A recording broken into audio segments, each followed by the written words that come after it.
জাল ওষুধ কাণ্ডে বিস্ফোরক তথ্য। আমতা ছাড়াও বিভিন্ন জায়গায় উদ্ধার জাল ওষুধ। নামী সংস্থার নামে রক্তচাপের ওষুধ জাল, নির্দিষ্ট ব্যাচের রক্তচাপের ওষুধ জাল। টেলমা 40H এর নমুনা পরীক্ষার পর জানালো কেন্দ্রীয় ড্রাগ কন্ট্রোল।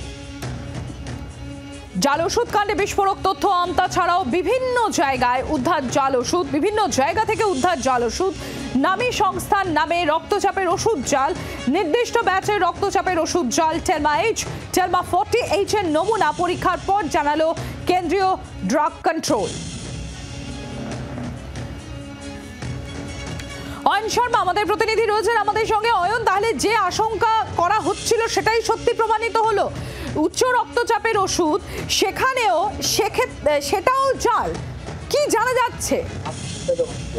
তোমাকে বলে রাখি, প্রথমত যে রাজ্যের বিভিন্ন জায়গা থেকে যে জাল ওষুধ উদ্ধার করা হয়েছিল সেখান থেকে দাঁড়িয়ে একটি নামী ওষুধ কোম্পানির ব্লাড প্রেশারের ওষুধ টেলমা H এই যে ব্লাড প্রেশারের ওষুধ ইতিমধ্যেই নমুনা সংগ্রহ করা হয়েছিল। সেই নমুনা সংগ্রহ করে কোথায় পাঠানো হয়েছিল? দুটি জায়গা, রাজ্যের ড্রাগ টেস্টিং ল্যাব এবং দিল্লিতে সেন্ট্রাল যে ড্রাগ টেস্টিং ল্যাব রয়েছে সেই ড্রাগ টেস্টিং ল্যাবে পাঠানো হয়েছিল। এবং সেখানে পাঠানোর পর ইতিমধ্যেই ড্রাগ টেস্টিং ল্যাবের তরফ থেকে পরীক্ষা করে সেখানে দেখা গিয়েছে যে মূলত তারা বলছেন যে এই একটি নির্দিষ্ট ব্যাচের ওষুধ সেখানে বলা হচ্ছে যে 02400198 এই নির্দিষ্ট ব্যাচের ব্লাড প্রেশারের ওষুধ তৈরি করেনি ওই নামী ওষুধ সংস্থাটি।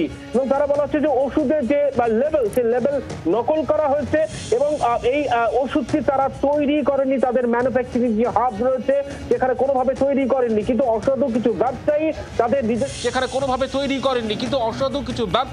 তাদের নিজস্ব স্বার্থে এই ওষুধ বাজারে ছড়িয়ে দিয়েছে। অর্থাৎ বলা হচ্ছে এই টেলমা M এই নির্দিষ্ট ব্যাচের ওষুধ সম্পূর্ণ জাল। CDSCO তরফ থেকে নির্দেশিকা জারি করে জানিয়ে দেওয়া হলো প্রত্যেকটি রাজ্যের যে ড্রাগ টেস্টিং ল্যাব রয়েছে, ড্রাগ ডিরেক্টরেটগুলি রয়েছে, কন্ট্রোলগুলি রয়েছে, প্রত্যেকটি রাজ্যকে নোটিফিকেশন জারি করে, বিজ্ঞপ্তি জারি করে জানিয়ে দেওয়া হয়েছে এই ওষুধটি সম্পূর্ণ জাল। একেবারে, এবং শুধু তাই নয় অয়ন, এই যে শুধুমাত্র যে আমতা নয়, বিভিন্ন জায়গার সেখানেও জাল ওষুধের এই যে হদিশ পাওয়া যাচ্ছে, এটা কতটা চিন্তার বিষয়? অয়ন, দেখো, এই জায়গাতে দাঁড়িয়ে কিন্তু ইতিমধ্যেই যথেষ্ট চিন্তার, কারণ রাজ্যের ড্রাগ কন্ট্রোলের তরফ থেকে যেভাবে ওষুধের একেবারে অভিযান চলছে, সেই অভিযানকে কেন্দ্র করে বিভিন্নভাবে যেভাবে জাল ওষুধ উদ্ধার করা হচ্ছে, কিছু ওষুধ গুণগত মানে ফেল। তাহলে এতদিন ধরে বাজারে কেন এই ওষুধগুলি ছিল?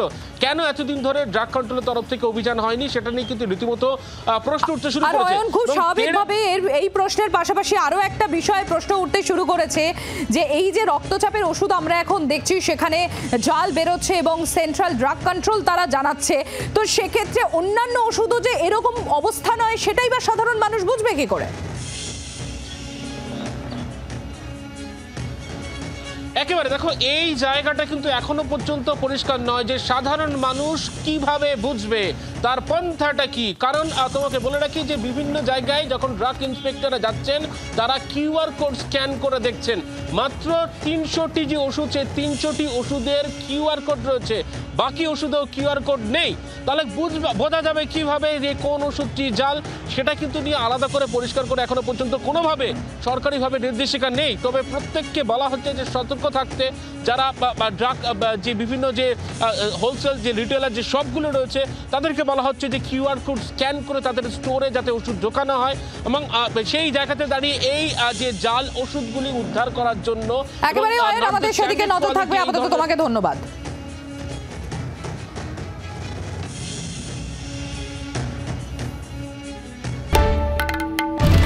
বাংলার আওয়াজ, বাঙালির আবেগ, জি 24 ঘন্টা।